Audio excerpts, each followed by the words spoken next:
So here we have the Ford Tourneo on a 17 plate.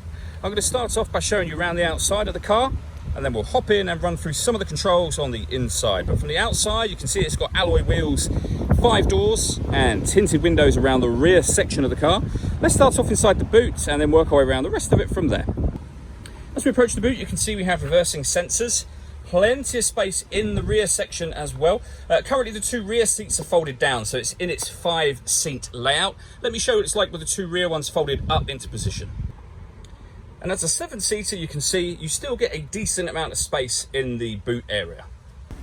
Okay, so we're just going to work our way back round to the front of the car, and then we'll hop in and run through some controls on the inside. But now that we've done a full circle of it, you can see it's in excellent condition the whole way round.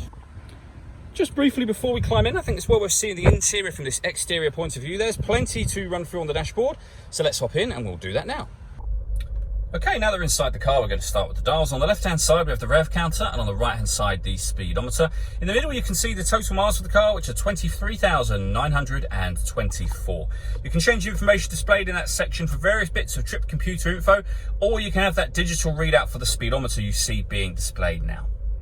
If we back out to the steering wheel, on the left-hand side, we have the buttons I was using just a second ago, beneath which we have cruise control and speed limiter, and on the right-hand side, stereo and phone controls, including voice activation for the phone. You can only use the phone controls after such time as you paired it up, and that is done using the buttons here and the screen directly above it. You will also see that we have DAB radio. This car's also got FM and AM radio.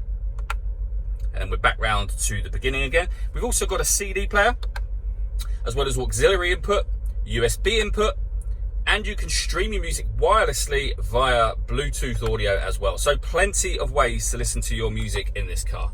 And you can see the CD player shown just there, and the buttons I was using a moment ago. The main volume for the stereo is there. We have deadlocks, so you can lock the car doors from the outside, and of course unlock them again. We then have the air conditioning, so you can adjust the fan speed, temperature, the direction of the air. That button turns the air conditioning off or on again. You can recirculate the air that's in the car. That's a great way of heating it up or cooling it down quickly, depending on the temperature you've set here, of course.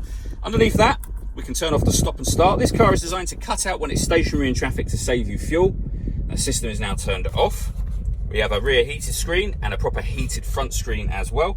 We then have a 6-speed manual gearbox and a 12-volt charging socket underneath this cap. The last thing I want to talk about is the panoramic glass roof on this car.